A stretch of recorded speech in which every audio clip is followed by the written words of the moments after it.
Hello there and welcome to Sajeevan. I'm Rasarie, a certified doctor in lifestyle medicine.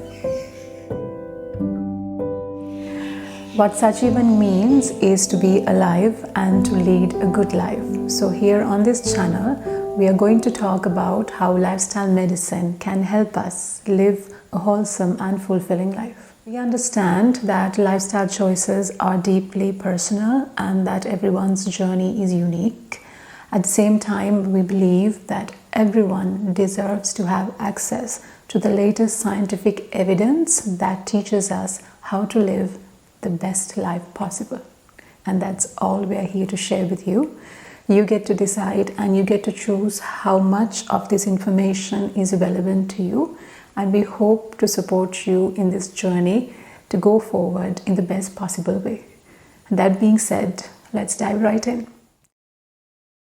So today's video is the first video of a three-part introductory series of videos to lifestyle medicine. So in this video, we will talk a bit about what is lifestyle medicine and why it might be important to give it a little bit of attention. Second video, we'll talk about the 6 pillars of lifestyle medicine and what are the optimum recommendations for a healthy lifestyle. And in the last and the final video, we will get a bit personal. And I will share with you some of the things that helped me personally starting on the lifestyle journey to health. And getting started can often be the most challenging and the most difficult part. All the videos are time-stamped and given below, so feel free to skip ahead as you wish. And as we go along, you will see this tiny little research light blinking away from time to time. And this is just to tell you that there are some related links in the description which will take you to some interesting articles if you want to know a little bit more about things and that's something you like to do. What is lifestyle medicine and why should we be paying attention? According to the American College of Lifestyle Medicine, this field is about using lifestyle therapeutic interventions based on 6 pillars. So these interventions based on lifestyle 6 pillars are used as the primary modality of treatment when treating chronic illnesses. And these are delivered by doctors and healthcare professionals who are trained and certified in lifestyle medicine. And interestingly, it has been found that these modalities can not only prevent chronic illnesses but can often treat and even reverse them.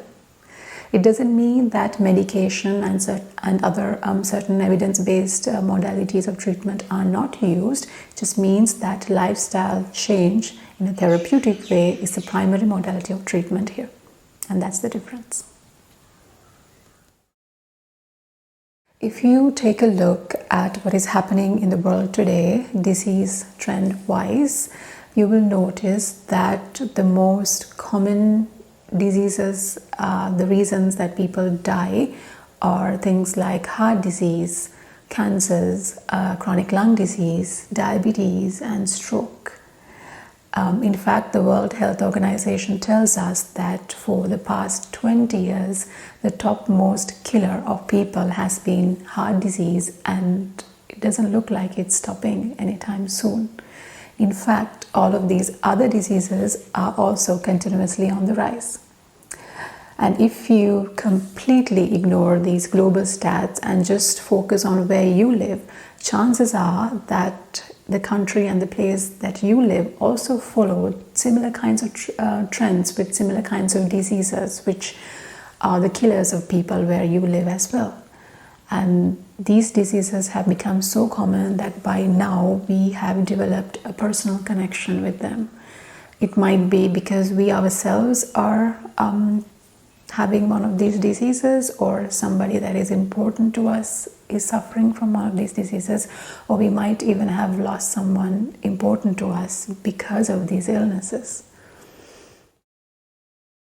So if you look at these as a whole, about what is going on in the world, the global disease trends, about what is happening around you, the place where you live, the diseases trends, over there, as well as the experiences of the people around you and yourself, what is the most likely thing to happen? While it might be comforting to think, we won't get these diseases, or we'll be able to catch them early, and even if we do get these diseases, we might not have any complications. In reality, the evidence is greatly stacked against us, particularly because our lifestyles right at this moment might not be the most optimum, and it's highly unlikely that we would be the exception to these global and local trends of chronic illnesses. If you look closely at all these chronic illnesses, you will realize that there is a significant lifestyle component, that being things like how we eat, how well we move, how we sleep, how well we manage our stress, addictions, as well as who we surround ourselves with. It's been found that when it comes to premature deaths, that is, people who die before their expected time, 4 out of 5 of those deaths can be attributable to lifestyle factors like use of tobacco and smoking, poor diet, and lack of exercise. And what was alarming to see was that patients who get diagnosed with a chronic illness, even after getting diagnosed, their lifestyle did not improve in a healthy way significantly. For all 100 patients, for every 100 patients, only 3 patients showed the optimum recommended lifestyle changes.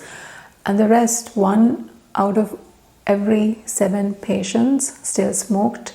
3 out of 4 patients still took a diet which was poor in fruits and veggies, and 4 out of 5 patients still did not get enough physical activity.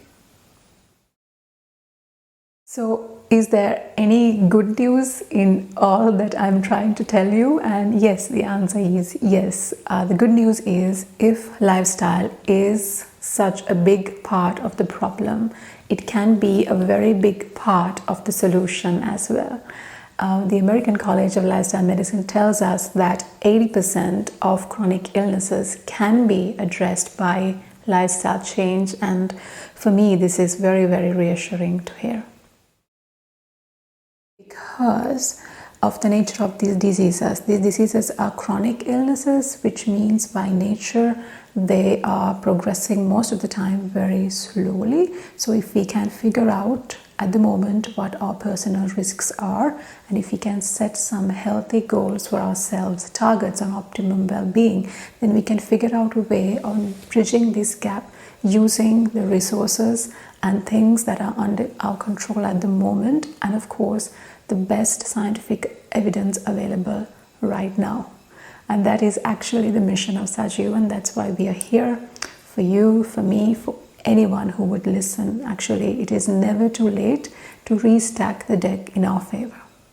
Well, we have come to the end of the first video, end of part 1. Here we talked about what lifestyle medicine is and why we should be paying it a little bit of attention. In the next video, part 2, we will be talking about the 6 pillars of lifestyle medicine and the optimal recommendations for a healthy lifestyle. It's kind of nice to know where we need to be optimally so we can figure out how we are going to get there in a way that makes sense to us. I will link that video right over here, and I will also put in the links for the American College of Lifestyle Medicine if you would like to check that out. If you're living in Sri Lanka and you want to know what is going on here, I'm going to link the Sri Lankan Society of Lifestyle Medicine. Do visit that and check that out too. Alright, so this is it from me today. Sajeevan signing off. Take care of yourself, and I'll see you in the next video. Bye bye.